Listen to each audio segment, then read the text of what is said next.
నమస్తే, welcome to mid day debate. Telangana సర్కార్కు supreme court ఝలకిచ్చింది.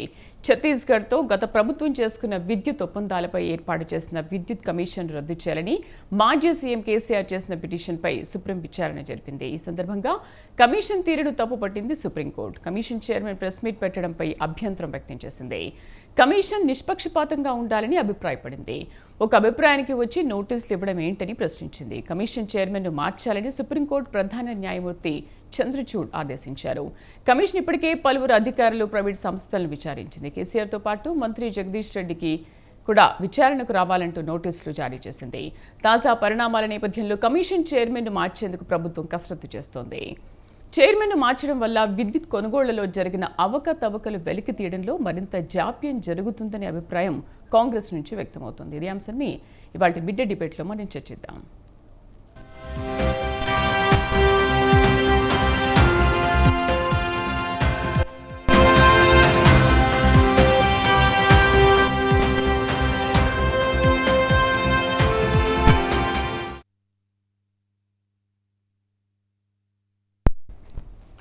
Right, విద్యుత్ ఎంక్వైరీ కమిషన్ చైర్మన్ను మార్చండి అంటూ సుప్రీంకోర్టు వెల్లడించింది. దీనికి సంబంధించి డిస్కస్ చేద్దాం. డిబేట్లో పార్టిసిపేట్ చేస్తున్నారు మనతో పాటు శ్రవణ్ కుమార్ గారు, రాజకీయ విశ్లేషకులు. నమస్తే శ్రవణ్ గారు. శ్రవణ్ గారు, విద్యుత్ ఒప్పందాల్లో జరిగిన అవకతవకలపైన తెలంగాణ ప్రభుత్వం ఏర్పాటు చేసిన కమిషన్ చైర్మన్ను తప్పించాలని, కొత్త వ్యక్తిని నియమించాలని సుప్రీంకోర్టు ఆదేశించింది. అసలు మాజీ సీఎం కేసీఆర్ విషయంలో, అంటే విచారణ జరుగుతున్న టైంలో అసలు ఈ ప్రెస్ మీట్ పెట్టడం అనేది ఎంతవరకు కరెక్ట్? దీని గురించి ఏమంటారు మీరు విశ్లేషకులుగా? మీ అభిప్రాయం ఏంటి? ఖచ్చితంగా ఇది చాలా విస్తృతమైనటువంటి చర్చ జరగాల్సిన అంశము. ఓకే, ఎందుకంటే అలా జస్టిస్ కమిషనర్ గా ఉన్నటువంటి జస్టిస్ గారు తాను ఒక న్యాయ వ్యవస్థలో సుదీర్ఘమైన అనుభవం, జడ్జిగా ఉంటూ ఏది చట్టం అనుమతిస్తుంది, ఏది చట్టం అనుమతించదు, సెక్షన్స్ ఏంటి, ప్రొసీడింగ్స్ ఏంటి అని సుదీర్ఘమైనటువంటి అనుభవంలో కొన్ని వందలాది వేలాది కేసులు చూసినటువంటి ఒక సమోత్వమైనటువంటి స్థానంలో ఉన్న వ్యక్తి ఒక కమిషన్ గా నియమించినప్పుడు ఒక కమిషన్ ఏ విధంగా వ్యవహరించాలో ఇచ్చిన వ్యక్తి అయి ఉంటాడు. కానీ మరి అది ఎవరి ప్రలోభాలకు లోబడి, వ్యక్తిగతంగా ఏమైనా ప్రలోభాలకు లోపడ్డా, లేదా అవగాహన రక్షించొచ్చిందా, లేదా ఎవరైతే పాలకులుగా ఉన్నటువంటి ఇక్కడ ప్రభుత్వం తరఫున ఆయన మిస్గైడ్ లోకి నెక్కబడ్డాడని అనుమానాలు వస్తా ఉన్నాయి. ఖచ్చితంగా ఒక వ్యక్తి కమిషనర్ గా వ్యవహరించిన తీరు అదైతే కాదని ఆ రోజే మనం అనుకున్నాం, చర్చల్లో వచ్చింది అంశం. అదే విషయాన్ని కేసీఆర్ సవాల్ చేస్తూ అసలు విచారణే జరగడానికి వీలు లేదు, అతను అనర్హుడు అంటారు. మొత్తానికి రద్దు చేయాలని కోరారు ఆయన కూడా. ఫస్ట్ అతను ఇచ్చిన నోటీసులకు రిప్లై ఇస్తూ మీరు తప్పుకోండి, స్వచ్ఛందంగా తొలగిపోండి, మీకు నైతిక హక్కు లేదంటూ ఏదైతే కోడ్ చేశారో ఆ కోడ్ని ఈరోజు సుప్రీంకోర్టులో వాదనలో నిలబెట్టుకున్నాడు కేసీఆర్ తరఫున కానీ వాదన లాయర్లు కానీ కేసీఆర్. దాంతో పాటు తను సెకండరీగా కోరుకుంటేనే అసలు కమిషన్ అనేది అవసరం లేదు, విద్యుత్ ఒప్పందాలకు ట్రిబ్యునల్స్ ఉంటాయి, విద్యుత్ సంస్థలు నిర్వహించుకోవాల్సిన అంశము రెండు రాష్ట్రాల పరిధిలోని అంశానికి ఒక రాష్ట్ర రాజకీయ పార్టీ అంశంలోకి నెట్టబడి, రాజకీయ కక్షలోకి నెట్టబడి జరుగుతుంది. ఒక ప్రభుత్వం మారిన తర్వాత ఇంకొక ప్రభుత్వం ఏ విధంగా ఒత్తిళ్లకు గురి చేస్తూ నేరారోపణలు, స్కామ్ ఆరోపణలు, రకరకాల కక్ష సాధింపులతో ఇలా కమిషన్ పేరు వేధిస్తున్నారు అంశాలని సుప్రీంకోర్టు నివేదించి చర్చించి తన వాదన వినిపిస్తే. Small correction sir. ఓకే, ఇంతకుముందు మీరు మాట్లాడారు ఎవరైనా ప్రలోభాలకు గురి చేశారా లేకపోతే ప్రలోభాలకు లొంగారని మాట్లాడుతున్నారు. ఓకే, ఒక కమిషనర్గా వ్యవహరిస్తున్న వ్యక్తికి ఓకే ప్రభుత్వం ఒకవేళ ప్రెస్ మీట్ పెట్టి మాట్లాడండి అని చెప్పినా కూడా కమిషనర్గా వ్యవహరిస్తున్న వ్యక్తికి అయితే తెలుసు కదా రూల్స్ రెగ్యులేషన్స్ ఏముంటాయి, మనం మాట్లాడాలా వద్దా అనే విషయం. 100% నేను కూడా అదే అంటున్నాను.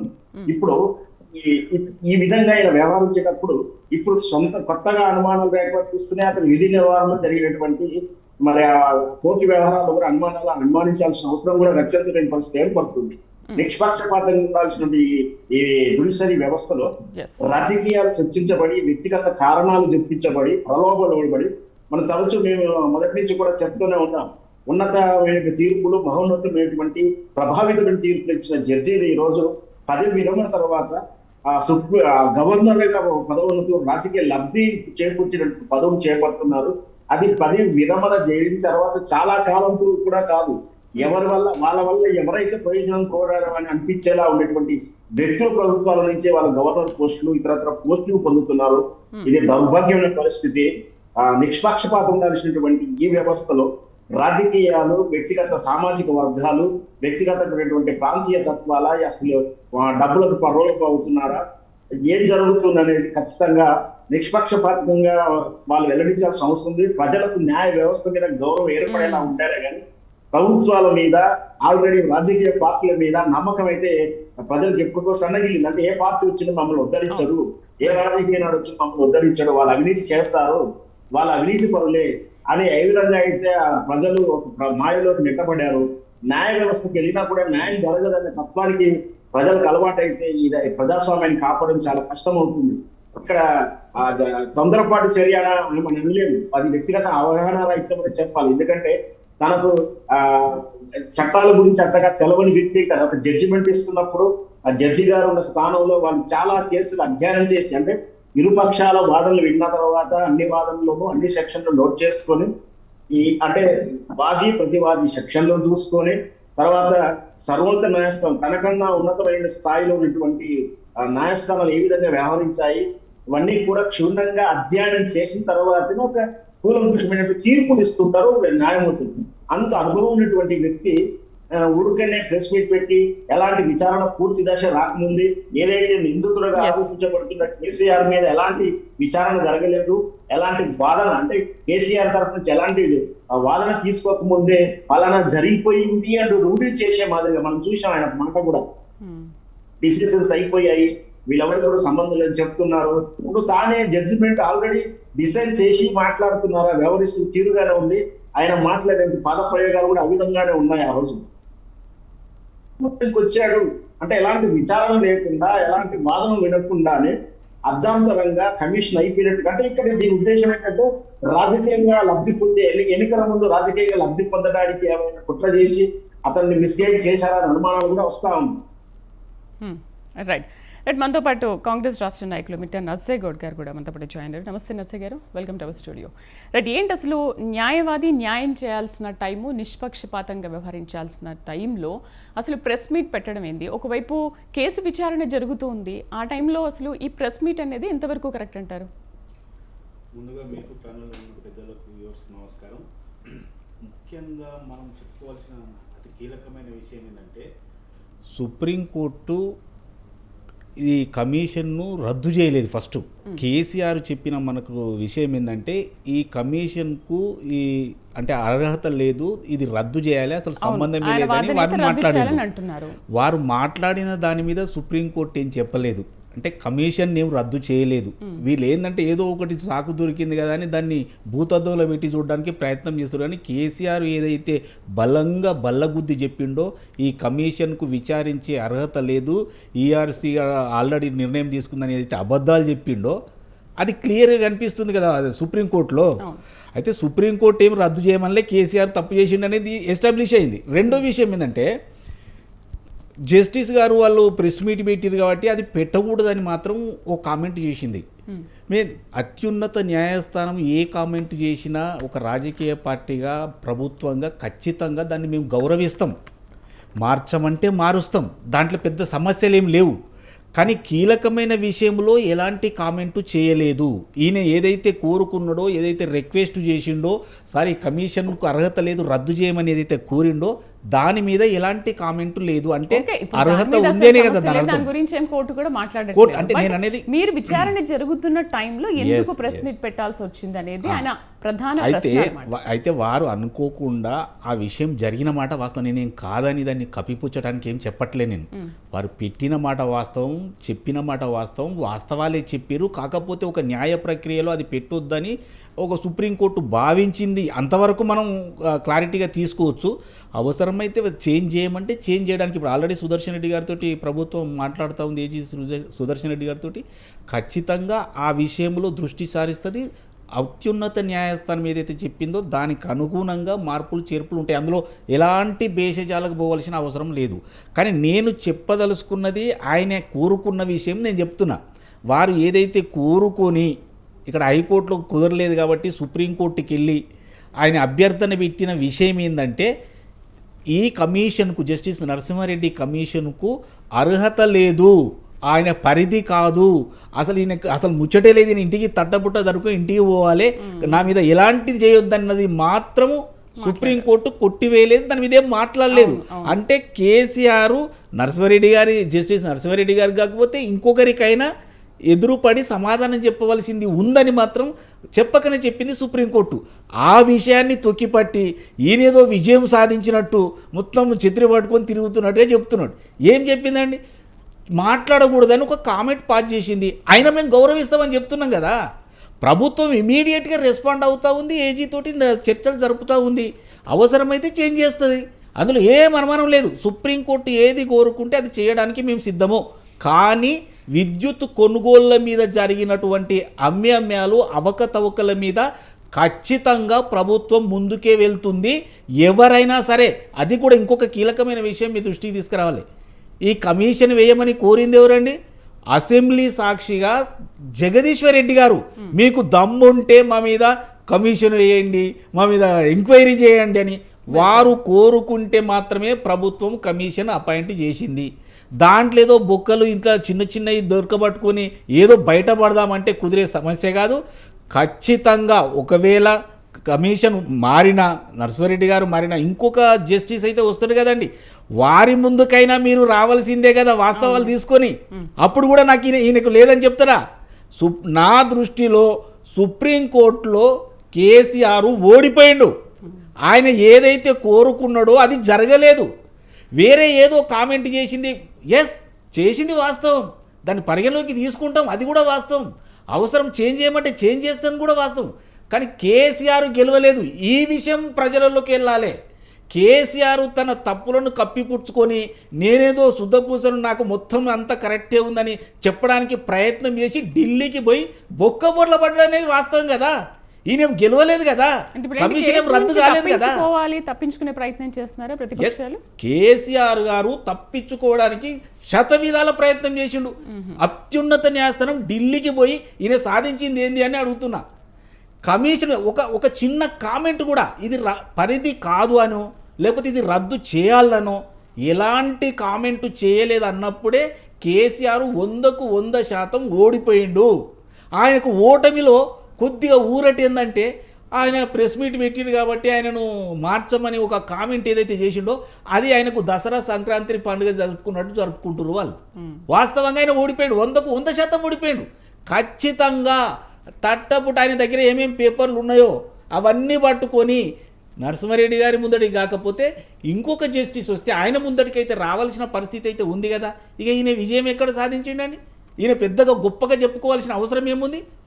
జస్టిస్ అన్నప్పుడు వారి డిస్క్రిషన్ ప్రకారం వారికి ఏదైతే అంటే ఆ కమిషన్లో వారు ఆలోచించిన విధానం ప్రకారం అప్పుడు ఆయనకు అలా మంచి కరెక్ట్ అనిపించి ఆయన చెప్పిండు. దాన్ని అత్యున్నత న్యాయస్థానం తప్పుపడుతుంది. సరి చేసుకుందాం, తప్పేముందండి? ఇది సరి కాదు అని అన్నప్పుడు తప్పేముంది? అత్యున్నత న్యాయస్థానం చెప్తే వినొద్దా? 100% వింటది ప్రభుత్వం, 100% వారు కోరుకున్నది చేస్తుంది. కానీ మేము మరీ చెప్పేది ఏంటంటే ఢిల్లీ దాకా పోయి కేసీఆర్ సాధించింది పెద్ద గుండు సున్నా. ఆయన కోరుకున్నది ఏది జరగలేదు. ఆయన ఖచ్చితంగా ఫామ్ హౌస్ నుంచి కమిషన్ ముందుకు రావాల్సిందే. ఆయన కానీ జగదీశ్వర్ రెడ్డి కానీ మిగతా నిన్న మొన్న వచ్చిన ఆఫీసర్లంతా వచ్చిర్రు. వాస్తవాలు బయటపడుతున్నాయి కాబట్టి టెక్నికల్ పాయింట్ మీద ఏదో ఒక కోణంలో దీన్ని ఆపితే నాకేమన్నా గడుస్తుందేమన్న ఒక ఆలోచనతో పోయింది. కానీ అది కూడా అడియాష అయింది. కేసీఆర్ గారికి ముందుంది ముసళ్ళ పండుగ. ఖచ్చితంగా కమిషన్ ముందుకు వచ్చినప్పుడు అన్ని ఎక్స్పోజ్ అవుతాయి కదా, అన్ని ఎక్స్పోజ్ అవుతాయి. ఇక్కడ కమిషన్లో నరసింహారెడ్డి గారు మరి ఇంకొక కమిషన్ రావచ్చునేమో, కానీ ఈయనను వద్దని మాత్రం ఎవరు చెప్పట్లేదు. అత్యున్నత న్యాయస్థానం నీకేం రిలీఫ్ ఇవ్వలేదు, ఆ విషయం గుర్తుపెట్టుకోమని నేను అంటున్నా. కేసీఆర్ గారు మీకు రిలీఫ్ దొరకలేదు. మీకు రిలీఫ్ దొరకకపోగా మీరు కమిషన్ ముందుకు రావాల్సి ఉంటుందన్న ఉద్దేశంలోనే వారు ఏ కామెంట్ చేయలేదు. దాంట్లో ఏదో ప్రెస్ మీట్ పెట్టిండు, ఈయననైతే మారుస్తున్నాను, ఇక నువ్వు సంతోషపడితే పడండి కొద్దిసేపు కనీసం నీకు కూడా మళ్ళీ కమిషన్ ముందుకు వచ్చే లోపల కొద్దిగా సంతోషపడితే మేమేం కాదంటలేము. కేసీఆర్కి అప్పుడప్పుడు నవ్వితే కూడా ఆయన ఆరోగ్యం మంచిగా ఉంటుంది, ఆయన ఆరోగ్యం బాగుండాలి, 100 సంవత్సరాలు బతకాలి, ఆయన చేసిన తప్పులన్నీ కమిషన్ ముందుకు రావాలి, అన్నీ చెప్పాలి, అవసరమైనప్పుడు జైలు కూడా పోవాలి. అంటే అంతేగాని వాళ్ళ తప్పే అంటారు, కానీ అక్కడ రూల్స్ ఫాలో అయ్యారని మాత్రం ఒప్పుకోరు. నేను అనేది ఏంటంటే ఒక జస్టిస్ ఇప్పుడు మిమ్మల్ని ఒక కుర్చీలో కూర్చుండబెట్టిన తర్వాత, ఒక కమిషన్లో కూర్చుండబెట్టిన తర్వాత ప్రభుత్వం కానీ మీడియా కానీ ఎవరు కూడా ప్రభావితం చేయలేరు. వారు చేస్తున్న పనిలో వారికి ఏదైతే ఆ సందర్భంగా కరెక్ట్ అనిపిస్తుందో వాళ్ళు చేస్తారు, అంతే తప్ప ఆయన ఏంటంటే జస్టిస్ నరసింహారెడ్డి గారిని చూడండి, మనం ఎక్కువ అంటే వాళ్ళ గురించి ఎక్కువ మాట్లాడకూడదు, కానీ చాలా పారదర్శకంగా అక్కడికి వెళ్ళడం కానీ, వాటి మీద వివరాలు తీసుకోవడం కానీ, అఫిడావిట్లు అడగడం కానీ పారదర్శకంగా నడుస్తుందనేది సామాన్య మానవులకు కూడా అర్థమవుతుంది. టెక్నికల్గా మీడియాతోటి మాట్లాడద్దు అనే ఒక్క పాయింట్ తప్పితే ఎక్కడ పొరపాటు జరిగినట్టు లేదు కదా. ఇప్పుడు ఎంత అంటే ఈ 30కి క్లోజ్ అవుతుంది అంటే వీళ్ళకి ఏంటంటే ఈ జస్టిస్ను మార్చి వచ్చే వరకు ఇంకొక 15 రోజుల టైం దొరుకుతుంది కదా, నాకు ఇంకో నెల రోజుల టైం దొరుకుతుంది, ఈ అతికాశల పోవడం తప్పితే ఈయన తప్పించుకునే అవకాశమే లేదు అని చెప్పిన అబద్ధాలని చేసి రఘు చెప్పిండు కదండి. ఈఆర్సీ ఏం నిర్ణయం తీసుకోలేదు, మీరు ఈ మిగతాన్ని సబ్మిట్ చేస్తే మేము నిర్ణయం చెప్తామంటే ఇచ్చేసింది అని దులిపేసుకొని పోయాడు. కాబట్టే కదా ఇలా కోర్టు మొట్టికాయలు వేస్తూ ఉంది, కాబట్టే కదా ఆయనకు అనుకూలంగా ఏం తీర్పు ఏం రాలేదు, ఇంట్రీమ్ తీర్పు కూడా రాలేదు కదా. కానీ ఈయన ఓటమిలో ఇది ఒక రిలీఫ్గా ఆయన ఫీల్ అయితే నేనేం కాదంటలేము. కేసీఆర్కు ఈ మాత్రం రిలీఫ్ దొరికినందుకు ఆయన సంతోషపడాలని మేము కూడా అనుకుంటున్నాం. కాబట్టి ప్రభుత్వానికి వచ్చిన మచ్చలేమి లేవు, ప్రభుత్వానికి వచ్చిన నష్టమేమి లేదు. సుప్రీంకోర్టు ఏ దారి చూపిస్తే ఆ దారిలో వెళ్తాను. ఇలా డ్యామ్ వీటి ప్రాజెక్టుల గురించి కూడా అండి, నేషనల్ డ్యామ్ సేఫ్టీ అథారిటీ ఏది చెప్తే అదే చేస్తుంది ప్రభుత్వం. సొంత కేసీఆర్ లెక్క సొంత నిర్ణయాలు తీసుకొని అన్ని శత్రువులు చేస్తుంది చూడట్లే. కాబట్టి ఈ విషయంలో కూడా ఖచ్చితంగా ప్రభుత్వము కోర్టు ఎలా చెప్తే అలా ముందుకెళ్తుంది. కానీ కేసీఆర్ గెలవలేదనేది మరొకసారి చెప్తా ఉన్నా, ఆయన అనవసరంగా విశ్లేషణలు అభిప్రాయించుద్దాం దీని గురించి. సార్ ఏమంటారంటే కేసును తప్పుదో పట్టించడానికో లేకపోతే కేసు నుంచి బయటపడడానికో శతవిధాల ప్రయత్నం చేస్తున్నారు ప్రతిపక్షాలు తప్ప వాళ్ళు దీంట్లో విజయం సాధించింది లేదు అని అంటున్నారు. ఓకే, బీఆర్ఎస్ నాయకులు కూడా మాతో పాటు జాయిన్ అయ్యారు, సో ఆయన అడుగుదాం ఈ క్వశ్చన్. ఏమంటారు అరవింద్ గారు? నమస్తే అండి. అరవింద్ గారు మ్యూట్లో ఉన్నారు. Madam good afternoon madam. నమస్తే. నమస్తే మేడం. మేడం ఏమంటారు? కేసు నుంచి తప్పించుకోవడానికే మీరు శతవిధాల ప్రయత్నం చేస్తున్నారే తప్ప మీరు ఈ కేసులో ఎటువంటి విజయాన్ని సాధించలేదు అని కాంగ్రెస్ అంటోంది. ముందుగా మీకు ప్యానెల్లో ఉన్నటువంటి పెద్దలకు మంచినీళ్ళ దండాలు మేడం, నమస్కారాలు. తెలంగాణ రాష్ట్ర ప్రభుత్వానికి ఇవాళ సుప్రీంకోర్టు ఏ రకమైనటువంటి జడ్జిమెంట్ ఇచ్చిందో మీరు చూసిండ్రు. సరే, వాళ్ళు కాంగ్రెస్ పార్టీ అయ్యిందాన్ని ఆకిట్ల పెడతారు, కారణాన్ని కంచాన పెడతారు. ఇవాళ ఎట్టి పరిస్థితుల్లో కూడా కేసీఆర్ గారిని ఆనవాళ్ళు ఉండొద్దు అనేటువంటి ఆలోచన లోపల మాత్రమే వాళ్ళు ప్రయత్నం చేస్తా ఉన్నారు. ఆ దిశగానే వాళ్ళు అడుగులు వేస్తా ఉన్నారు. కానీ తెలంగాణ రాష్ట్రంలో ఇవాళ నిజంగా ఎందుకు 24 గంటల కరెంటు ఉండలేదు, ఎందుకు నాణ్యమైనటువంటి కరెంటు ఇవాళ ఎందుకు ఇస్తలేరు అనేటువంటి ఆలోచన తప్పకుండా ప్రతి వర్గం ఆలోచన చేస్తుంది మేడం. కేసీఆర్ గారు ఉన్నప్పుడు, కేసీఆర్ గారు 2014 కంటే ముందున్నటువంటి పరిపాలకులు, ఇదే కాంగ్రెస్ సంబంధించినటువంటి ముఖ్యమంత్రి హోదాలో ఉన్నటువంటి కిరణ్ కుమార్ రెడ్డి గారు వాళ్లకు పరిపాలించుకునేటువంటి చేత కాదు, తెలంగాణ వస్తే అంధకారం అయిపోతుంది అని చెప్పి అవమానపరిచినటువంటి వ్యక్తులకు తెలంగాణ వచ్చిన తర్వాత ఎట్లా సాధ్యమవుతుంది అనేటువంటి ఆలోచన కేసీఆర్ గారు అనేక రోజులు మేధోమదనం అనంతరం 24 గంటల కరెంటు ఇవ్వాలి అని చెప్పి ఆలోచన చేసి ఇవాళ కేసీఆర్ గారి అడుగులో భాగంగా ఇవాళ ఏ కోణంలో 24 గంటల రైతులకు, ఇటు పారిశ్రామికులకు, మనకు గృహ విద్యుత్తుదారులందరూ కూడా 24 గంటల కరెంట్ ఇచ్చినటువంటి ఒక గొప్ప సందర్భాన్ని మీరు చూసిండ్రు. అయితే నేను ఇక్కడ చెప్పొచ్చేటువంటి అంశం ఏంటి అని అంటే, చాలా స్పష్టంగా ఇవాళ నరసింహారెడ్డి గారు ఆయన ఏదో తప్పు జరిగింది అని కేసీఆర్ గారిని దీంట్లో దోషి చేస్తూ ఇవాళ ఏదైతే వ్యాఖ్యలు చేసిండ్రో దాన్ని సుప్రీంకోర్టు దాన్ని తక్షణం ఇవాళ రేవంత్ రెడ్డి గారు ఈ జిల్లా కలెక్టర్లతో రివ్యూ నడుస్తున్నటువంటి నేపథ్యంలో ఈ సమాచారం రాగానే చిట్టి ఆయనకి ఇస్తే ఎమ్మటే లేచిపోయినటువంటి పరిస్థితి కూడా ఇవాళ నెలకొన్నటువంటి నేపథ్యం ఉంది. ఆయన వెన్నులో ఎంతసేపు మేడం సరే ఒక అంశం కాదు, ఒక పరిస్థితి పైన కాదు, ఒక ప్రాంతం మీద కాదు, లేదు అంటే ఒక దానిపైన అవగాహన లేకుండా ఇవాళ వాక్శుద్ధి కానీ చిత్తశుద్ధి కానీ కార్యశుద్ధి కానీ ఎటువంటి ఆలోచన చేయకుండా ఎంతసేపు కేసీఆర్ గారి ఆనవాళ్ళు ఈ రాష్ట్రంలో ఉండొద్దు. కేసీఆర్ గారు ప్రవేశపెట్టినటువంటి నిజంగా మేడం ఒక మహోన్నతమైనటువంటి కార్యక్రమం 24 గంటల current. You may see power cut in London, you may see power cut in US, you cannot see power cut in Hyderabad. నిజంగా ఈ సువిశాలమైనటువంటి భారతదేశంలో ఇవాళ ఎట్టి పరిస్థితిలో కూడా ఇవాళ తెలంగాణ రాష్ట్రంలో మాత్రమే కేసీఆర్ గారు పరిపాలించినటువంటి 10 సంవత్సరాలలో 24 గంటల కరెంటు ఇచ్చి చూపించినటువంటి ఘనత చరిత్ర మన రాష్ట్రానికి ఉండే. ఆయన సరిగ్గా దిగిపోయిన ఒక నెల రోజులకే కటక బంద్ చేసినట్టు కరెంట్ ఎందుకు పోతుంది మేడం? దీనికి ఎవరి వైఫల్యం ఉంది అని వీళ్ళు మాట్లాడుతూ ఉన్నారు. కానీ ఇక్కడ జరిగింది ఏంది అనేటువంటి విషయాన్ని కూడా మీరు గమనించాలి. ఒక విషయాన్ని ఇవాళ తెలంగాణ రాష్ట్రంలో ఏం జరిగింది, తెలంగాణ రాష్ట్రంలో మనం కరెంటు ఎట్లా కొనుక్కున్నాం, తెలంగాణ రాష్ట్రానికి సంబంధించి ఏ ఏ కోణంలో మనం ఆ రోజు వాళ్ళని శ్రవణ్ గారు హలో కంటిన్యూ చేస్తారు Aravind madam. Madam yes continue చేయండి మేడం.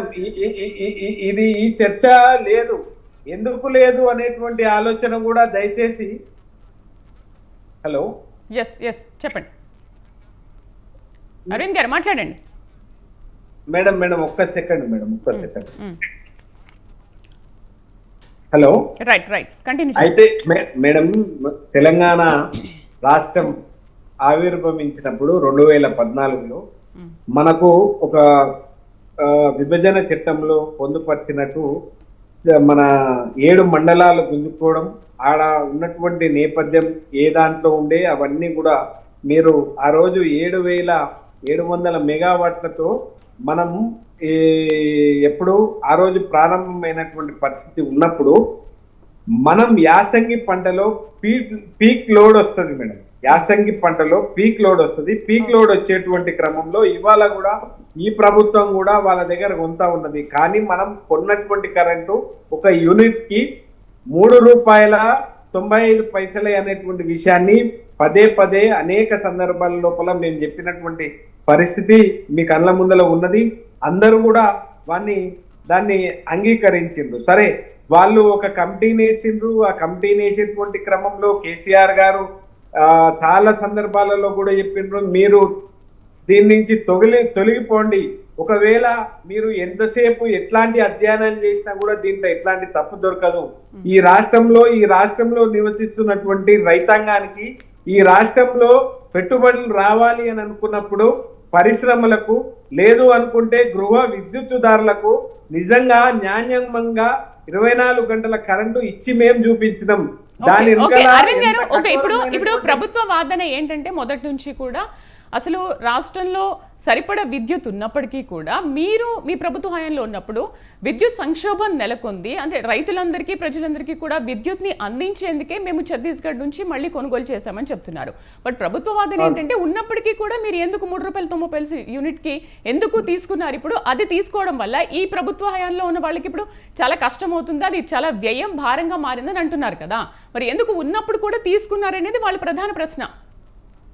తప్పు మేడం. ఇవాళ రాష్ట్రం ప్రారంభించినాడు ఆ రోజు మనకున్నటువంటి అవెంత, మనకున్నటువంటి పరిస్థితి ఎంత, ఇవాళ ఉన్నటువంటి సామర్థ్యం ఎంత అనేటువంటి విషయం కూడా వాళ్ళకి తెలుసుకొని మాట్లాడి ఉంటే చాలా బాగుంటుంది మేడం. నిజంగా మనకు వార్తా డిచ్పెల్లి, తర్వాత అంగుల్ పలాస ఇవి కొన్ని రావడం ద్వారా నేషనల్ గ్రిడ్ లోకి పోతే మనం కొనుక్కోవడానికి ఆ అవకాశం ఉంటది. కానీ ఇట్లా ఉన్నప్పుడు అది ఉండదు. మనం వేరే దగ్గరికి వెళ్ళి మన దగ్గర పవర్ లేనప్పుడు మన సౌత్ ఇండియన్ రాష్ట్రంలో మనం ఉన్నాం. ఈ సౌత్ రాష్ట్రాల లోపల మన పక్క రాష్ట్రమైనటువంటి ఆంధ్రప్రదేశ్ మనకు మోసం చేసింది అయ్యాలా. ఆ తర్వాత తమిళనాడు దగ్గర వాళ్ళ దగ్గర కరెంటు లేదు. ఆ రోజు ఉన్నటువంటి ఒక ప్రత్యామ్నాయమైనటువంటి మార్గం ఏంది అని అంటే అదే ఇవాళ ఛత్తీస్గఢ్. ఆ ఛత్తీస్గఢ్ తోని మనం ₹3.90 మనం పవర్ కొనుక్కున్నాం. అప్పటికి కలిసే ఉన్నారు కదా, రెండు రాష్ట్రాల మధ్య కూడా జరిగినటువంటి ఒప్పందమే అంటున్నారు కదా. అప్పటికి రెండు రాష్ట్రాల మధ్యలో జరిగినటువంటి ఒప్పందం విభజన చట్టంలో మనకు 7 మండలాలను లాక్కొని వాళ్ళు తీసుకొని పోయారు మేడం. తీసుకుపోవడంతో పాటు అప్పటికే నాకు తెలిసి 400 మెగావాట్ల యూనిట్ ఉన్నటువంటి సీలేరు ప్రాజెక్టు కూడా వాళ్ళు గుంజుకున్నటువంటి నేపథ్యం ఉంది మేడం. అది కాకుండా ఆ రోజు చంద్రబాబు నాయుడు గారు అనుకుంటా, బహుశా చంద్రబాబు నాయుడు గారే ఆయన అక్కడ అధికారంలో ఉన్నటువంటి పరిస్థితి ఉంది. ఆ సందర్భంగా 2014లో ఆయన మనకు 14 నుంచి 19 వరకు ఆయన మనకు ఎట్లాంటి సహకారం చేయలేనటువంటి నేపథ్యం కూడా అప్పుడు ఉండే. అప్పుడు మనం ఈ రాష్ట్ర ప్రజలకు 24 గంటల కరెంట్ ఇవ్వాలని చెప్పి ఆలోచన చేసి ఈ రాష్ట్రంలో వేరే దగ్గర కరెంటు లేనప్పుడు సౌత్ ఇండియన్ గ్రిడ్ లో ఉంటది మేడం. సౌత్ ఇండియన్ గ్రిడ్ లో ఉన్నటువంటి దాంట్లో ఇవాళ తెలంగాణ, ఆంధ్రప్రదేశ్, తమిళనాడు, కేరళ, ఛత్తీస్గఢ్ లాంటి, ఒరిస్సా లాంటి రాష్ట్రాలు ఉంటాయి. ఈ రాష్ట్రాల లోపల ఛత్తీస్గఢ్కి వెళ్ళి మనం తీసుకొని వచ్చినాం. మన దగ్గర ఒకటే ప్రత్యామ్నాయం ఉంది ఛత్తీస్గఢ్కి వెళ్ళి మనం తీసుకొచ్చినటువంటి పరిస్థితి ఉంది. అప్పుడు తీసుకొచ్చి మనము అన్ని రకాలుగా ఈ రాష్ట్రంలో ఉన్నటువంటి పరిశ్రమలు రావాలి అనుకున్నా, ఈ రాష్ట్రంలో రైతాంగం ముఖంలో ఆనందం చూడాలి అనుకున్నా 24 గంటలు ఉచితమైనటువంటి కరెంటు మేడం, న్యాయమైన ఉచితమైనటువంటి కరెంట్ ఇచ్చి చూపించడం. కానీ ఇవాళ అవేవి ఇవాళ దాంట్లో ఇవాళ పరిపాలన చాతగాక ఇట్లాంటి కమిషనర్లు వేసి ఇవాళ ఎట్లాంటి దాంట్లో అవస్థ నిలదీస్తా ఉన్నారో కూడా మీరు చూస్తా ఉన్నారు. కాబట్టి ఎట్టికైనా మట్టికైనా న్యాయమే గెలుస్తుంది మేడం. తప్పకుండా న్యాయ వ్యవస్థల పైన మాకు పూర్తి స్థాయిలో విశ్వాసం ఉంది. ఇవాళ ఈయన ఎట్లాంటి విచారణ పూర్తి కాక ముందుకే ఈయన ఈ కోణంలో మాట్లాడితే ఇది సరైన పద్ధతి కాదు అని చెప్పి ఇప్పటికే ఇవాళ రేవంత్ రెడ్డి గారి సర్కార్కి ఇవాళ బిగ్ షాక్ కూడా సుప్రీంకోర్టు ఇచ్చినటువంటి పరిస్థితి కూడా చాలా. శ్రవణ్ గారు మళ్ళీ మాట్లాడదాం. అరవింద్ గారు, శ్రవణ్ గారు ఏమంటారు? అరవింద్ గారు అన్నట్టు దీంట్లో విజయం సాధించారు, లేకపోతే ప్రతిపక్షాలు మేము విజయాన్ని సాధించి ముందుకు వెళ్తున్నాము, న్యాయమే జరుగుతుందని మాట్లాడుతున్నారు. బట్ ఈ నేపథ్యంలో అసలు ఈ ప్రభుత్వానికి ఇది పాజిటివా నెగిటివా ఈ ఝలక్ అనేది? ఇక్కడ జయప్రజల విజయము అనేది ప్రస్తుతం అనేది నా ఉద్దేశం. అంటే ఎవరు గెలిచారు, ఎవరు ఓడిపోయారని ఇంకా స్పష్టంగా చెప్పాలంటే ప్రభుత్వం ఓడిపోయిందని చెప్పాలి, ఓడిపోతుందని కూడా చెప్పాలి. ఎందుకంటే అక్కడ ఎవరైతే కమిషనర్ చైర్మన్ గా ఉన్నటువంటి వ్యక్తి ప్రవర్తన కానీ ఉద్దేశం కానీ ఆయన వ్యవహరించిన తీరంతా కూడా రూల్స్ ఎగ్నెస్ట్ గా ఉంది, ఇంటెన్షన్ గా పనిచేశాడు అన్న మీనింగ్ తోటి ఈ రోజు సుప్రీంకోర్టు వ్యాఖ్య తీసినట్టు మనం భావించాం. ఏకపక్షంగా కూడా వ్యవహరించారని కూడా మాట్లాడుతున్నారు కదా వాదనలు. అంటే రేపు పొద్దున ఈ కమిషన్ ఎలాంటి చర్య తీసుకున్నా, ఎలాంటి కామెంట్ చేసినా దాంట్లో సదుద్దేశం లేదు, వాళ్ళలో వెనుక కుట్రకోణం ఉంది, ఇది గతంలో సుప్రీంకోర్టు కూడా గుర్తించిందని చెప్పి రాబోయేటువంటి తీర్పులో కూడా వీళ్ళు మళ్ళీ కోర్టుకు వెళ్ళే అవకాశాలు కూడా ఉంటాయి. అంటే ఇక్కడ జయం ఈ రోజు ఈయన గెలిచాడనో లేదా మాదే గెలిచిన సంబరాలు ఎవరూ చేసుకోవాల్సి వస్తుంది. ఇది జయాపజయాల విషయం కాదు, ఇది తెలంగాణ ఆత్మగౌరవం విషయంలో, తెలంగాణ ప్రయోజనాల విషయంలో ఉన్నటువంటి ముడిపడిన అంశం. ఇది స్పష్టంగా నేను మొదటి చెప్తా ఉన్నాను. అసలు వాస్తవానికి కాంగ్రెస్ నుంచి స్కామ్ల గురించి మాట్లాడడమే ఒక పెద్ద జోక్ గా వ్యవహరించవచ్చు. కాంగ్రెస్ పార్టీ అంటే మనకు తెలుసు చరిత్ర మొత్తం A to Z, Z to A ఎన్ని స్కామ్లు ఉన్నాయో మనకు తెలుసు. స్కామ్లు సపోర్ట్ చేయట్లేదు, బీఆర్ఎస్ చేసిందని కూడా నేను సపోర్ట్ చేయట్లేదు. కానీ దాని ప్రభుత్వం పాలసీ అయిన తర్వాత ఎంతో అంత వ్యవహారికంగా రూల్స్ ప్రకారం వెళ్తాయి, అవినీతి ఉండకుండా జరుగుతాయి అని అనుకోవడం మన బెల్లం కూర్చోవాలి. అంటే ఎక్కడో అక్కడే ప్రయోజనం ఉంటుంది. అంటే పూర్తి స్థాయిలో కాగితాల మీద మాత్రమే వ్యవహరించి, ఇప్పుడు వాళ్ళు చెప్తున్నారు గొర్రెల పంపిణీ గురించి, అది ఒక రకంగా స్కామ్ గా వ్యవహరించదు, పూర్తి స్కామ్ కాదు, ఎక్కడో కింది స్థాయి ఉద్యోగం చేసినటువంటి తప్పిదంగా చెప్పవచ్చు. అంటే అక్కడ గొర్రెలు పంపలేదు, చేయలేదు, పైగా ఒక మోటార్ సైకిల్ పై కూడా వాళ్ళు గొర్రెలు పంపిణీ చేసి రాసినట్టు అంటున్నారు. అది స్కామ్ గా వ్యవహరించవచ్చు. కానీ ఇక్కడ ప్రయోజనాలు జరుగుతున్నప్పుడు ఒప్పుకోవాల్సిన పరిస్థితి. కానీ దాన్ని మనం అంగీకరించాలి. అంటే అవినీతిని సపోర్ట్ చేయడం అనేది నేను అనట్లేదు.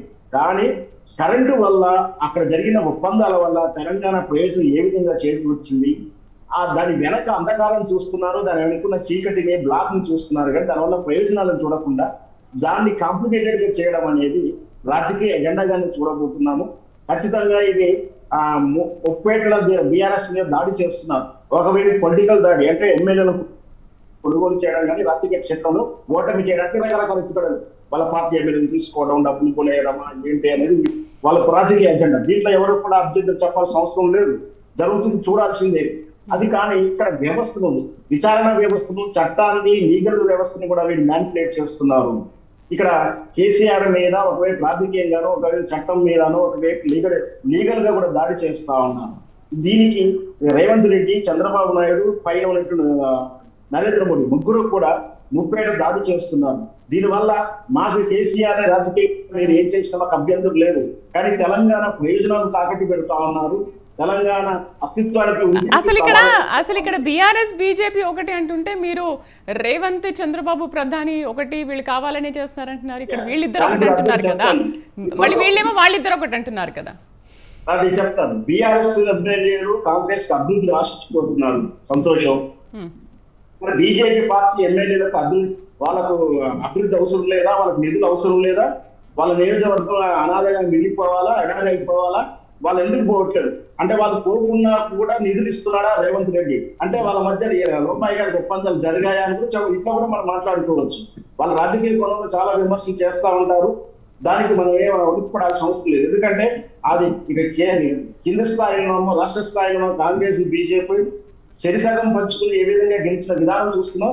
కొండా విశ్వేశ్వర స్పష్టంగా చెప్పారు, నాకు డమ్మీ అభ్యర్థి నిలబెట్టుకోవడం నేను గెలిచాను, రేవంత్ రెడ్డి కృతజ్ఞత చెప్తానని చెప్పేసి ధైర్యంగా కూడా చెప్పాడు. అంటే ఏ తేరా మేరా అనుకుంటా ఎంపీ సీట్లను పంచుకొని గెలుచుకున్నారు వాళ్ళు. అదే రాజకీయ క్షేత్రంలో రాజకీయ బద్దలు చీకటి ఒప్పందం కాబట్టి మనం అభ్యర్థులు చెప్పాల్సిన అవసరం కూడా లేదు. విచారించాల్సింది, బాధపడాల్సిందే. రాజకీయ విలువల గురించి అంతకుమించి చేయలేదు. ఇక్కడ ఎవరెవరైనా కూడా ఉమ్మడి శత్రువు మాత్రం కేసీఆర్ రాజకీయంగా మీరు పార్టీ 2/3 తీసుకుని పార్టీ మెర్జీ చేసుకుంటే మాకు అభ్యంతరం లేదు. కానీ తెలంగాణ ప్రయోజనం తాకట్టు పెడుతున్నారు. ఒకవైపు రిలయన్స్ అంబానీ ఆదాని విద్యుత్ సంస్థలకు విద్యుత్ బిల్లులు వసూలు చేస్తున్నారు. ఆనాడు అంటే కేసీఆర్ పరిపాలించిన 10 సంవత్సరాల్లో తెలంగాణ అడుగు పెడతానికి ధైర్యం లేని మోడీ ఈ రోజు రామగుండం ధర్మలు బొగ్గు గనులు వేలానికి హైదరాబాద్ కేంద్రంగానే హైదరాబాద్ నడిబొడ్డులో కూర్చొని వేలం వేస్తానికి సిద్ధమయ్యాడు. అంత ధైర్యం చేశారంటే తెలంగాణ ప్రేమించే కేసీఆర్ లేకపోవడం. తెలంగాణ కేసీఆర్ ఉన్న రోజులు రిలయన్స్ ఎన్ని ఒత్తిడి చేసినా కూడా మీటర్లకు మేము బయట మీటర్లు పెట్టేది లేదని చెప్పేసి కళాఖండిగా చూసిన కేసీఆర్ ఈ రోజు Revanth Reddy already old city రాసిచ్చేశాడు. ఈ విధంగా అంటే ఇక్కడ కేసీఆర్ రాజకీయంగా ఒత్తిడి చేస్తూ బ్లేమ్ చేస్తూ అతడేదో నేరస్తుడని చెప్పాలని ప్రయత్నం చేస్తూ సుప్రీంకోర్టు కూడా ఒక ప్రశ్నించింది కదా, ఒక ప్రశ్న వేసింది కదా కేసీఆర్ కంటే ఓపెన్ బిడ్డింగ్ వేయకుండా నెగోషియేషన్స్ ప్రకారమే ఎందుకు పవర్ కొన్నారు అనే విషయాన్ని కూడా ప్రశ్నించింది కదా. నేను అదే చెప్పబోతున్నా.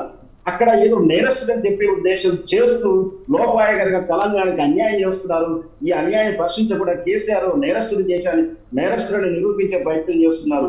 మీరు నిరూపించుకోండి, మాకు అభ్యర్థులు లేదు. కానీ ఈ విధంగా తెలంగాణకి ప్రయోజనాలు దెబ్బతీసేలా నిర్ణయాలు తీసుకుంటే రేవంత్ రెడ్డి ఖచ్చితంగా తెలంగాణ ఉద్యమం మరోసారి ప్రారంభమవుతుంది. తెలంగాణ ఉద్యమం చేయడానికి ఆల్రెడీ ఉస్మానియా యూనివర్సిటీ రగిలిపోతా ఉంది. నిరుద్యోగం ఏ విధంగా ఉక్కు పాదాలు మోస్తున్నాడు, తెలంగాణ ఉద్యమ సమయంలో ఏ విధంగా అయితే మిలిటరీ ఉక్కు పాదాలు మిలిటరీ పోలీస్ చప్పుట్లు ఎలా ఉన్నాయో, పోలీసు పికెట్లు ఎలా ఉన్నాయో, మళ్ళీ ఈ రోజు కూడా అదే ఉద్యమం అదే యూనివర్సిటీలో పోలీసులు పికెట్లు పెడుతున్నాడు రేవంత్ రెడ్డి. ఒకవైపు రైతులు మీటర్లు కరెంటు మోటార్లు కాకపోతే నీళ్లు లేక, వ్యవసాయానికి నీళ్లు లేక ధర్నాలు చేస్తున్నారు, ట్రాన్స్ఫార్మర్ దాడులు చేస్తున్నారు. వాటి మీద కాన్సన్ట్రేట్ చేయకుండా ఎమ్మెల్యేల కొనుగోలు మీద కాన్సన్ట్రేట్ చేస్తూ తెలంగాణని మళ్ళీ ఎడారి వైపు నెట్టివేసి వస్తున్నాడు. మళ్ళీ వలసల కోసం వెళ్లేలా ప్రయత్నం చేస్తున్నాడు. తెలంగాణ మొత్తం మీద తాకట్టు పెట్టేలా కాంగ్రెస్ రేవంత్ రెడ్డి చేస్తున్న ప్రయత్నం ఖచ్చితంగా అలాంటి వాళ్ళు విమర్శిస్తూనే ఉంటారు. ఖచ్చితంగా మళ్ళీ పోరాటానికి సిద్ధంగా ఉన్నాం. రైట్. నర్సయ్య గారు, ఏంటి న్యాయమే గెలుస్తుంది అంటున్నారు. సో బీఆర్ఎస్ నేతల మీద ముప్పేట దాడి చేస్తున్నారు, ఇదంతా కూడా కక్షపూరితంగానే వ్యవహరిస్తున్నారు అనేది ప్రతిపక్షాల ప్రశ్న. అండ్ విశ్లేషకులు కూడా అదే మాట్లాడుతున్నారు. ఇప్పుడు చెప్పండి, ఎందుకంటే మీ చుట్టూ కూడా చాలా సమస్యలు ఉన్నాయి. విశ్లేషకులు చెప్పినట్టు నిరుద్యోగుల సమస్య కావచ్చు, కరెంటు కావచ్చు, లేకపోతే ఇంకోటి కావచ్చు, రైతు భరోసా కావచ్చు, రైతు రుణమాఫీ నెక్స్ట్ August 15th కూడా వస్తుంది. ఓకే, ఇప్పుడు అవన్నీ విషయాలు పక్కన పెడితే ఏకపక్షంగానే అండ్ కక్షపూరితంగానే వ్యవహరిస్తున్నారు, బీఆర్ఎస్ నేతల మీద ముప్పేట దాడి చేస్తున్నారు అనేది ప్రధాన అంశం. అయితే ఇంకో కోణం కూడా ఉంది ఇందులో. చెప్పండి. ఇంకొకటి సామాజిక వర్గ వైద్యం కూడా అని అంటూ ఉన్నారు. అంటే రెడ్డి వర్సెస్ మాట్లాడినావు కదా, నీ టర్న్ వచ్చినప్పుడు మాట్లాడినావు ఆన్సర్ చేస్తున్నారండి. నేను ఏకీభవిస్తున్నాను, నేను వ్యతిరేకిస్తున్నాను. ఆల్రెడీ మాట్లాడారు కదా, మాట్లాడి అయితే మేడం అట్లయితే మర్చిపోయిన అంశాన్ని ఒకసారి చెప్తున్నాను. మీ దానిలో ఇంటర్నెస్ట్ ఏం కాలే. ఒక టీఆర్ఎస్ ఆయనను, ఒక కాంగ్రెస్ ఆయనను, ఒక విశ్లేషకుని పిలిచిరని మీరు అనుకుంటారు, కానీ ఇద్దరు టీఆర్ఎస్ వాళ్ళు వచ్చినట్టుగానే అనిపిస్తుంది. కనీసం ఒక రాజకీయ నాయకుడు మాట్లాడిందంటే అర్థం చేసుకోవచ్చు. మీరు ఈ విశ్లేషకుల పాత్రలో వచ్చి ఏం మాటలు అంటే తప్పుని మీరు ఒకసారి రివైండ్ చేసి చూడండి. అరే కాదండి, విశ్లేషకులు అనే పదానికి కలంకం తెస్తా ఉన్నారు మీరు. విశ్లేషకులు అనే పదానికి కలంకం తెస్తున్నారు మీరు. మీరు మాట్లాడిన మాటలు ఒక్కసారి రివైండ్ చేసి చూడండి. అరే మీకు అది ఉంటే మీకు టీఆర్ఎస్ లో చేరండి, ఎవడొద్దు అంటుడు మిమ్మల్ని. మీరు టీఆర్ఎస్ లో చేరి కండువ కప్పుకొని వచ్చి మాట్లాడండి. మీరు అరే ఏం మాట్లాడతారండి మీరు? అరే ఏం మాట్లాడారు? మీరు ఏమైనా మాట్లాడినా? మీరు విశ్లేషకులు గారు ఏమైనా సబ్జెక్ట్ చెప్పిరా మీరు? అరే కేసీఆర్ ను పొగడడానికి వచ్చిరా మీరు? ఆ కేసీఆర్ పొగడడానికి వచ్చిరా అంటున్నా మీరు. మీరు ఆగండి, మీరు ఆగండి అంటున్నా. మీరు ఆగండి, ఫస్ట్ మీరు ఆగండి. మీరు చేసి తప్పు. మేడం నేను ఏమంటున్నా, ఆగండి, మీరు ఆగండి. మాట్లాడింది చాలు, మీరు మాట్లాడింది చాలు, చాలండి. మీరు మాట్లాడింది చాలు. నేను ఏమంటున్నా మేడం ఏమంటున్నా, తప్పులేదు. 1,00,000 విమర్శలు చేయండి, తప్పు లేదు. కానీ విశ్లేషకులుగా వచ్చి టీఆర్ఎస్ ను భుజాన్ని వేసుకోవడం ఎందుకండి? మీరు కనీసం నేనేమంటున్నా,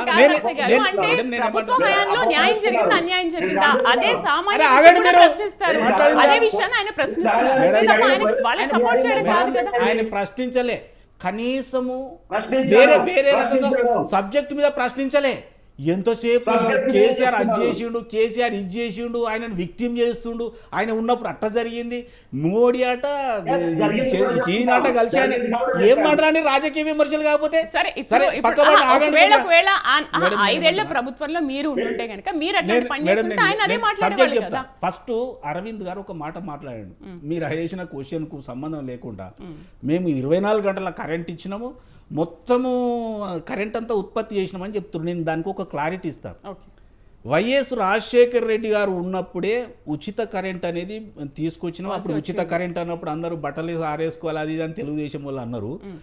అది 9 గంటలు నాణ్యమైన కరెంట్ ఇచ్చినాము, రైతులు బాగున్నారు, పంటలు మంచిగా పండినాయి. కేవలం 24 గంటలనే ఒక పేరు మాత్రమే 24 గంటలు. లాగ్ బుక్లని మేము సబ్స్టేషన్ పోయి ఏ టైం నుంచి ఏ టైం వరకు ఇచ్చిరని తెలుసుకోవడానికి పోతే లాగ్ బుక్లన్నీ తీసుకొని స్టేట్ ఆఫీసులో పెట్టుకున్నారు, అంటే విద్యుత్ సౌదకు తీసుకొచ్చుకున్నారు. మరి మీరు 24 గంటల కరెంట్ ఇస్తే మీరు ఎందుకు లాగ్ బుక్లు చూపించారు? మీరు ఇప్పుడు పోండి, లాగ్ బుక్లు అక్కడే ఉంటాయి, మీరు చూసుకోండి, ఏమన్నా చెక్ చేసుకోండి. వాళ్ళు ఇచ్చింది 13-14 గంటల కంటే ఎక్కువ వేయలేదనేది తర్వాత అర్థమైపోయింది. అంటే వీళ్ళు అబద్ధాలు చెబుతూ వీళ్ళ పబ్బం గడుపుకున్నారు. రెండో కీలకమైన విషయం ఏంటంటే, నేను ఒక్కటే సూటిగా అడుగుతున్నా, కేసీఆర్ గారు కరెంటు ఉత్పత్తి చేసిన మొత్తం దీని కెపాసిటీ పెంచిరంటే నేను ఒక్కటే అడుగుతున్నా, ఏడ పెంచిరో చెప్పాలి. యాదాద్రిలో పెరిగిందా, భద్రాద్రిలో పెరిగిందా, ఇంకెక్కడన్నా నీ కెపాసిటీ పెంచినవా? ఏడ ఉత్పత్తి అయింది? ఒక్క యూనిట్ ఏమన్నా ఉత్పత్తి చేసినవా? ఉన్న సీలేరేమో నువ్వు ఉండగానే 7 మండలాలు పోయినాయి. ఎవరండి సీఎం? కేసీఆర్ అన్న మాటలు మీకు గుర్తున్నాయా? అరే పోతే పోయినాయి పోయి తెలంగాణ అయితే వచ్చింది పోనీయరాదని దులిపేసుకున్నాడు. ఈయన ఈరోజు మమ్మల్ని మాట్లాడుతున్నాడు, మీరు తీసుకురండి అని చెప్తా ఉన్నాడు. నేను ఇంకొకటి అడుగుతున్నా, ఒక స్టేట్లో విద్యుత్కు సంబంధించి highest authority deciding factor ARC ఉంటుంది. ఎలక్ట్రిసిటీ రెగ్యులేటరీ కమిషన్ అని ఉంటుంది. దాని నిర్ణయం ఫైనల్. తర్వాత ఒక రాష్ట్రము ఇంకొక రాష్ట్రముతోటి పీపీఏ చేసుకున్నప్పుడు, పవర్ పర్చేజ్ అగ్రిమెంట్స్ చేసుకున్నప్పుడు బార్డర్స్ దాటి వేరే రాష్ట్రంతో చేసుకుంటున్నాం కాబట్టి సెంట్రల్ ఈఆర్సీని మనం తీసుకోవాలి, వాళ్ళతోటి మాట్లాడాలి, వాళ్ళు పెద్ద మనిషిగా ఉంటారు, మనం చేసుకోవాలి. మరి నువ్వు ఎందుకు చేసుకోలేదు? నువ్వు ₹3.95 యూనిట్ తెలంగాణకు తీసుకొస్తావు, ₹3.60 యూనిట్ ఏమో కేరళ తీసుకుపోతుంది. ఎందుకు ఈ వ్యత్యాసం ఎందుకు? ఇదంతా అన్ని ఖర్చులను ఎత్తే ₹5 ₹6 పోతుంది. మరి నువ్వు మంచి చేసినట్ట చెడు చేసినట్ట? నీకే మాత్రం చెడు చేయాలన్న ఉద్దేశం లేదు. నువ్వు సెంట్రల్ ఈఆర్సీని ఎందుకు కూర్చుండబెట్టలే? నువ్వు ఎందుకు తీసుకోలే? నువ్వు చేసుకున్న అగ్రిమెంట్లు ఎవరితోటి చేసుకున్నావు? అక్కడ డిస్ట్రిబ్యూషన్ డిస్కంలతోటి చేసుకున్నావు. మరి నువ్వు ఎందుకు చేసినావు ఈ పని? నీకే లాలూచి లేకపోతే నువ్వు ఎందుకు చేసినావు? మరి ఈ రోజు ఎందుకు తక్కువకు వస్తుంది?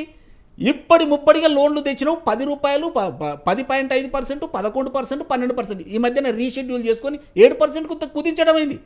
ప్రతి సంవత్సరం అంతకుముందు 2014 కంటే ముందట ఒక సంవత్సరానికి మిత్తిలకు 6,500 కోట్లు కడితే నెలకే ఇలా 7,000 కోట్ల రూపాయలు కట్టవలసి వచ్చింది. ఎవరి పెద్ద మనిషి చేసింది? అంటే ఇప్పుడు రేవంత్ రెడ్డి గారు చేసిందా? సమయంలో మాత్రమే టెండర్లు వేసి మనం చేసుకోవాల్సి వచ్చింది తప్ప ఇదేదో కక్షపూరితంగా లేకపోతే ప్రభుత్వం మీద భారం పడుతుందనో కాదని మరి తప్పు మేడం. ఎందుకు ఈ తప్పు ఎందుకు జరిగింది తెలుసా? కేసీఆర్ ఏమనుకోండి, నేనే ఇంజనీర్ను, నేనే ఈఆర్సీ, నేనే సెంట్రల్ గవర్నమెంట్, నేనే స్టేట్ గవర్నమెంట్. వెనకట దొర అని ఒక గడిలో ఒక దొర ఉంటుండే, ఆయన నోటి నుండి ఏది వస్తే అదే వేదం. అరే ఇక్కడ ₹1,000 కోట్ల భద్రాద్రి, యాదాద్రి వాటిని తీసుకుపోయి అనుయాయిలో గట్ట పెడతారా? కనీసం ఇది పిలవాలని తెలియదా? టెండర్లు పిలవాలని తెలియదండి. అంటే దోషి పెట్టడమేనా? మరి ఎట్లా సమర్థించుకుంటారు మీరు? మాట్లాడేటోళ్ళు ఎట్లా మాట్లాడతారు? ఇవాళ ఈయన కొత్తగా ఉచిత విద్యుత్ తీసుకొచ్చి 24 గంటలు కరెంట్ ఇచ్చినట్టే ప్రజలు నమ్మితే నీకెందుకు ఓటేయలే? నువ్వు చేసిన పని ఒక్కటన్నా చక్కగా ఉందా? ₹1,00,000 కోట్ల ఖర్చు పెట్టి కాళేశ్వరాన్ని ముంచుతేవి, ఒకటి బొంగలు పడుతుంది, ఒకటి ఒట్టుకపోతుంది. ఇలా పరిస్థితి ఏంది? మళ్ళీ నువ్వు ₹1,00,000 కోట్ల పెట్టిన తర్వాత తమరే చెప్పిన విషయం ఏంది? 94,000 ఎకరాలకు మాత్రమే నీళ్ళు ఇచ్చిన వీళ్ళ నుంచి అని నువ్వే చెప్పినావు. మరి 1,000 కోట్లు ఎక్కడి నుంచి వచ్చినాయి? మరి 18 లక్షల బోర్లు ఉంటే 26-27 లక్షల బోర్లకు ఎందుకు పోయినాయి? అంటే బోర్ల కిందనే పంట పండింది కదా. మరి మీరే చెప్పారు గొలుసు కట్టు చెరువులు అన్ని పుట్టిగా తీపించమని చెప్పారు కదా. మరి గొలుసు కట్టు చెరువులు అంటే ఏంటండి? ఈ చెరువుల నుంచి నీళ్ళు ఇంకో చెరువులో పోవాలి, ఇంకో చెరువుల నుంచి ఇంకో చెరువులో కాలువకి వెళ్ళిపోవాలి. హైదరాబాద్ ఎందుకు మునిగింది? హైదరాబాద్లో 70,000 కోట్ల రూపాయలు పెడితే మరి ఏడపోయినాయి? ఏం చేసినావు? రబ్బర్ చెప్పులలో ఉన్న నీ కుటుంబం ఇలా 1,000 కోట్ల రూపాయలకు, లక్షల కోట్ల రూపాయలకు ఎందుకు ఎదిగింది? ఇలా లిక్కర్ స్కామ్ నుండి ప్రతి దాంట్లో స్కామే చేసిరు. లాస్ట్కు ఒక స్కూటర్ మీద 20 గొర్రెలను ఎక్కించుకొని పోయినట్టుగా రాసుకొని కూడా గొర్రెలను కూడా తిన్నారు. గొర్రెలను తింటావు, బర్రెలను తింటావు, అన్నీ తింటావు. ఎవడన్నా బాగుపడ్డా అని చెప్తున్నా. లాస్ట్కు నువ్వు ₹1,00,000 రుణమాఫీ అంటే పోయేదాకా చేయకపోతేవి 5 సంవత్సరాలు చిల్లరా. లాస్ట్కు మిత్తి కిందికి కూడా పోకపోయే. ఫస్ట్ అదే చేస్తే ఇప్పుడు అదే చేస్తే ఇప్పుడు మేము చేస్తున్నాం, బరాబర్ చేస్తున్నాం. 31,000 కోట్ల రూపాయలు PM కిసాన్ సమ్మాన్ నిధికి తీసుకున్నటువంటి అవి తీసుకుంటున్నాం. ఒక కుటుంబాన్ని ఎస్టాబ్లిష్ చేయడానికి రేషన్ కార్డు తీసుకుంటున్నాం. ఇవన్నీ చేసి బాజాప్తా సింగిల్ అటెంప్ట్లో మేము చేస్తున్నాం. దమ్ము ధైర్యం పేద ప్రజలను నిలబెట్టాలన్న గవర్నమెంట్ ఇక్కడ ఉంది. షార్ట్ తలిగిందంటే ఏం షార్ట్ తలిగిందండి? షార్ట్ ఎవరికైనా తలిగిందంటే అది కేసీఆర్కి తలిగింది. నువ్వు ఏం పాయింట్ మీద పోయినావు? ఇది రద్దు చేయమని పోయినావు. రద్దు చేసినరా? మరి రద్దే చేయలేదు కదా. మరి నువ్వు ఆన్సర్ చెప్పాలి కదా. మరి సపరేట్గా నువ్వు నిజాయితీ పరుడు అయితే నువ్వు ఆన్సర్ చెప్తే సరిపోతుంది కదా. అరే ఇక్కడ ఫిగర్స్ మీ నోటి నుండి మీరే చెప్తారు. ₹3.95 యూనిట్ ఇక్కడ పడుతుందట, ₹3.60 కేరళలో పడుతుందట. ఈఆర్సీలు అది ఏది లెక్కలేదట. ఈఆర్సీ ఫైనల్ చేసిందట. ఈఆర్సీ అడిగిన సమాచారం ఇవ్వలేదని రఘు గారు చెప్తారు. రెండో విషయం ఏంటంటే, నేనేమన్నా కేసీఆర్ మీద కాంగ్రెస్ ప్రభుత్వానికి వ్యక్తిగత కోపం లేదు, కానీ 4 కోట్ల తెలంగాణ ప్రజలను రక్షించడానికి మాత్రమే ఈ పని చేస్తూ ఉన్నాం. రైతు భరోసా ఇచ్చినమని చెప్తే రోడ్లకి ఇస్తావు, గుట్టలకి ఇస్తావు, పుట్టలకి ఇస్తావు, ప్లాట్లు వేసిన దానికి ఇస్తావు. మీకేం కనిపించదా? ప్రభుత్వం దగ్గర యంత్రాంగం ఉంటుంది కదా. తర్వాత ధరణి అని తెచ్చేసి అందులో అనుభవదారు కాలం తీసేసి 1,000 కోట్ల ఎకరాలు మింగేస్తాం. ఇప్పుడు ప్రతిపక్షాల వాదన కూడా ఏంటంటే, మే ఉన్నప్పుడు అసలు కరెంటే పోలేదు, కాంగ్రెస్ ప్రభుత్వం వచ్చిన తర్వాత అసలు కరెంట్ రెగ్యులర్ గా పోతూనే ఉందంటారు. మరి ఎందుకు పోతుంది అనేది వాళ్ళ ప్రశ్న. ఇప్పుడు గాలివాన వస్తుంది, గాలివాన వస్తే ఆ ఏరియాలో పోతుంది, మళ్ళీ పోయి ఎల్సీ తీసుకొని పోయి వేయాలి. వాళ్ళ చెట్టు మీద పడ్డదంటే అది కూడా పోయినట్టేనా? నేను డిబేట్ మాట్లాడేటప్పుడు ఎన్నిసార్లు పోయింది కేసీఆర్ ఉన్నప్పుడు నేను ఎన్నిసార్లు విమర్శించాను. ఈ అబద్ధాలు ఇవన్నీ ఏంటంటే విమర్శల కొరకు విమర్శలు చేయడానికి కొంతమంది ప్రబుద్ధులు తయారైపోయారు. విమర్శ చేస్తే ప్రజలకు పనికొచ్చేటట్టు ఉండాలి. ఎంతసేపు కేసీఆర్ ను నెత్తి మీద పెట్టుకొని పోస్తే పోయి నీ వ్యక్తిగతం నాకేం పోయింది. అరవింద్ గారు మేడం ఇక్కడ చాలా స్పష్టంగా సుప్రీంకోర్టు నరసింహారెడ్డి గారిని తొలగించండి అని చెప్పి ఒక ఆదేశాన్ని మాత్రం ఇప్పటికే ఇచ్చినటువంటి పరిస్థితి మన కళ్ళ ముందర ఉన్నటువంటి పరిస్థితి ఉంది మేడం. ఈడ ఎక్కడ అంటే వాస్తవం ఏంది, అసలు పూర్తిగా వివరాలు ఏంది అనేటువంటి విషయాన్ని పూర్తి స్థాయిలో అవగతం చేసుకొని మాట్లాడితే బాగుంటది మేడం. సరే, అది ఎవరైనా కావచ్చు కాక ఇందాక అన్న విశ్లేషకులు తన విశ్లేషణ చెప్పేటువంటి క్రమంలో తను కేసీఆర్ గారు ఇవి కార్యక్రమాలు చేసిండ్రు, గొప్ప కార్యక్రమాలు చేసిండ్రు, ఈ చరిత్రలో ఆయన నిలిచిపోతారు. కేసీఆర్ గారు ఆయనకు ఇది ప్రజాయుగం అండి, ఇదేం వేరే అది కాదు, ఇది ప్రజాయుగంలో మనం ఉన్నాం. కేసీఆర్ గారికి ఇప్పుడు వీళ్ళ వాదన ఏంటంటే దయచేసి ఆగాలి. మీరు మాట్లాడినప్పుడు ఒక్క మాట కూడా మాట్లాడలేదు. ఆగాలి మిట్ట గారు, మీరు ఎంతసేపు. సరే ఇప్పుడు అరవింద్ గారు ఇప్పుడు కాంగ్రెస్ వాదన ఏంటంటే మీరు ఆ డిపార్ట్మెంట్ కి సంబంధించి కానీ అధికారులతో కానీ ఈఆర్సీ కానీ వీళ్ళని ఎవరిని పిలవకుండా అసలు టెండర్లు ఎందుకు వేశారు, అంత అత్యవసరంగా తీసుకోవాల్సి వచ్చింది అన్న విషయాన్ని కోర్టుకు కూడా మీరు విన్నవించారు. ఎందుకు బిడ్డింగ్ కూడా వేయకుండా అంత అత్యవసరంగా ఎందుకు తీసుకున్నారు అనేది వీళ్ళ ప్రశ్న. మేడం, ప్రారంభం నుంచి మనం మాట్లాడుకుంటే ఒక 2 నిమిషాలు నాకు ఎక్కువ అవకాశం ఇస్తే నేను చెప్పేటువంటి ప్రయత్నం చేస్తాను మేడం, దయచేసి. 2014లో తెలంగాణ పునర్విభజన చట్టం ప్రకారం మనకు ఆ రోజు 2700 మెగావాట్ల కరెంటు మాత్రమే మన దగ్గర ఉన్నటువంటి పరిస్థితి ఉంది మేడం. అయితే 10 ఏళ్ళు ఏపీ తెలంగాణకు 53.89%, తెలంగాణకు 53.89%, తెలంగాణకు 46.11% ఏపీకి 10 సంవత్సరాల పాటు చట్టం ఉన్నాయి మేడం. ఆ చట్టాన్ని తుంగలో దొక్కిండ్రు. ఇక్కడ 2 మోసాలు మనకు ప్రధానంగా జరిగినటువంటి అంశం ఉంది మేడం. అప్పుడున్నటువంటి చంద్రబాబు నాయుడు గారు చట్టాన్ని తుంగలో దొక్కినటువంటి పరిస్థితి ఒకటి ఉండే. 2, మనకు అప్పటికే 400 మెగావాట్లు ఉన్నటువంటి సీలేరు ప్రాజెక్ట్ ని గుంజుకోవడం ద్వారా మనకు అక్కడ కొద్దిగా నష్టం జరిగినటువంటి నేపథ్యం కూడా చాలా స్పష్టంగా మనకు కనిపించింది. ఇక్కడ మనకు 2 పవర్ నేషనల్ గ్రిడ్ లోకి రావాలి. పవర్ నేషనల్ గ్రిడ్ లో ఉన్నప్పుడు మాత్రమే ఆయా రాష్ట్రాలకు వెళ్ళి మనం కొనుక్కుంటాం మేడం. దయచేసి వేరే రాష్ట్రాలకు వెళ్ళి కొనుక్కోవడానికి లేదు. మనకు ఆ నేషనల్ గ్రిడ్ లోకి రావాలి అని అనుకుంటే 3 లైన్లు అవసరం ఉంటాయి మేడం. 3 లైన్లు హంగుల్, పలాస, వరంగల్, వరోరా, వార్తా, డిచ్పెల్లి. ఈ 3 లైన్లు అయితే మనం కూడా నేషనల్ గ్రిడ్ లోకి పోతాము అనేటువంటి ఆలోచన చేసి ఆ రోజు బహుశా శేఖరు అనేటువంటి వ్యక్తి దాంట్లో పనిచేసేటువంటి క్రమంలో ఆయనతో పాటు టేబుల్ మీద కూర్చోబెట్టుకొని కేసీఆర్ గారు ఆయనతో భోజనం చేసి ఎట్లా అయితే సాధ్యమవుతుంది అనేటువంటి విషయాలను తెలుసుకొని వేరే అడుగు వేసినటువంటి పరిస్థితి కూడా ఉన్నది. అయితే మన దగ్గర ఉన్నటువంటి ఒకటే ఆల్టర్నేట్ ఏంది అని అంటే మేడం, 1 ఒరిస్సా, 2 ఛత్తీస్గఢ్. ఈ 2 రాష్ట్రాల నుంచి మాత్రమే మనం పవర్ తెచ్చుకోవడానికి అవకాశం ఉంది మేడం.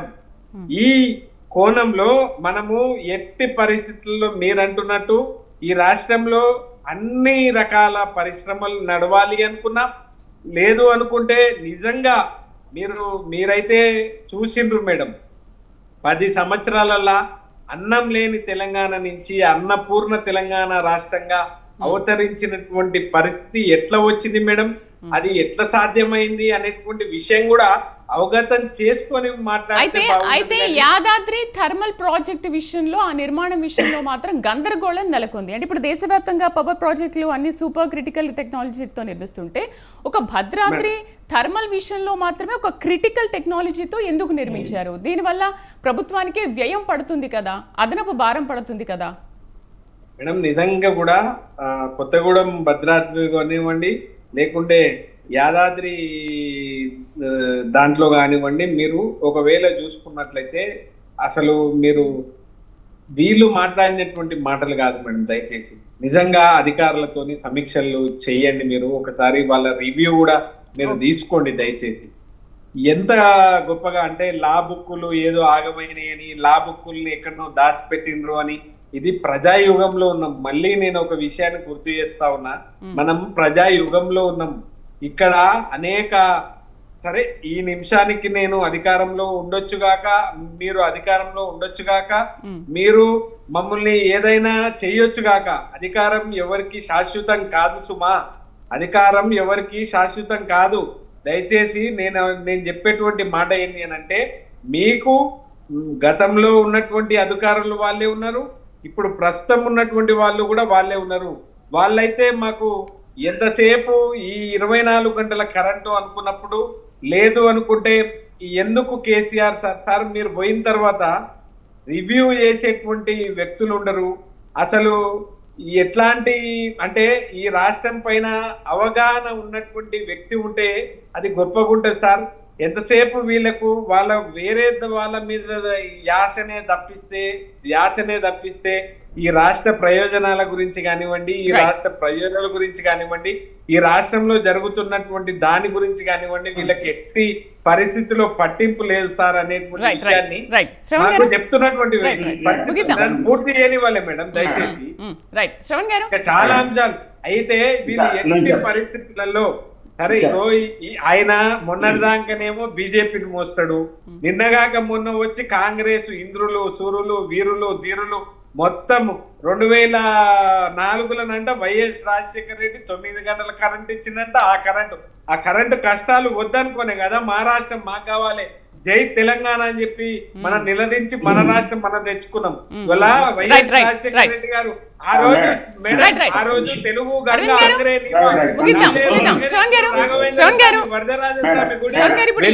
వెలుగొండ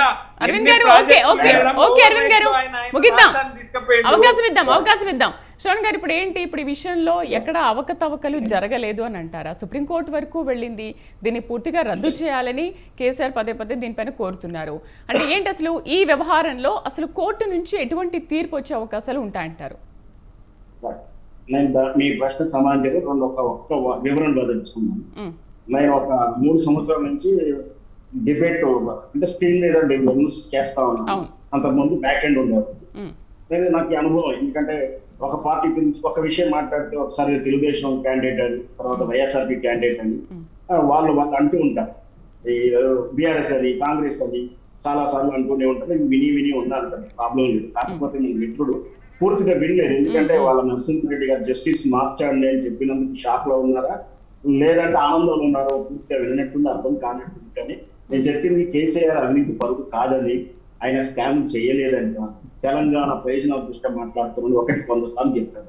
మీరేం చేశారని ప్రజలు కూడా నువ్వు అవినీతి పరుగువా, నాకు అక్కర్లేదు, నువ్వు ఎంత స్కాములు చేస్తున్నావు, చివరికి లైంగిక వేధింపులు చేసి స్మగ్లింగ్ చేసిన అంతకులను కూడా గెలిపిస్తా ఉన్నారు.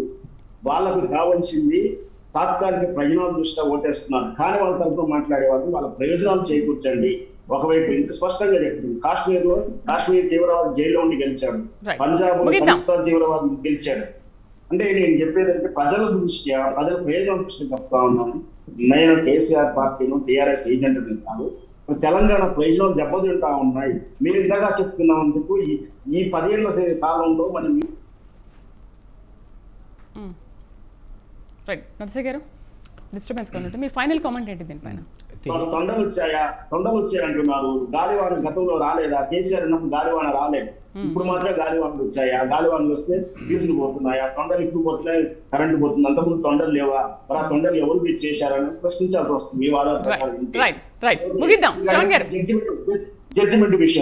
జడ్జిమెంట్ అప్పుడే రాదండి. కేవలం వీలైతే లేవనెత్తిన అంశం ఉందో అది మాత్రం అబ్జెక్టివబుల్ గా ఉంది. మీరు మార్చండి అన్నారు, అంటే కమిషన్ రద్దు చేయాలని కూడా సుప్రీంకోర్టు ఎలాంటి సూచన చేయలేదు. బహుశా మనం వేచి చూద్దాం ఏం జరగబోతుందో. విచారణ జరిగిన తర్వాత అలా ఎలాంటి తీర్పు ఇస్తారు, ఎందుకంటే ఫస్ట్ ఇది కలంకితం అయిపోయింది. ఉద్దేశం అనేది తప్పు ఉంది అని కోర్టు గుర్తించింది. మరి దీని మీద రేపు పొద్దున ఎలా నిలబడబోతుంది, ఏం జరగబోతుందో తెలిసింది. నర్సయ్య గారు మేడం ఈరోజు జరిగినంటే ఇప్పటికున్న పరిస్థితి ఏంటంటే పోయిన విషయం వేరు. నేను అదే పదే మీకు చెప్పడం ఏంటంటే కేసీఆర్ గారు సుప్రీంకోర్టు పోయిన విషయం ఏంటంటే ఈ నరసింహారెడ్డి గారి కమిషన్కు అర్హత లేదు, రద్దు చేయమని పోయిండు. అవును. ఆ చర్చ సందర్భంగా ఈ ప్రెస్ మీట్ గురించి వచ్చింది, వాళ్ళు ఆ కామెంట్ పాస్ చేసారు, దాన్ని మేము గౌరవిస్తాం.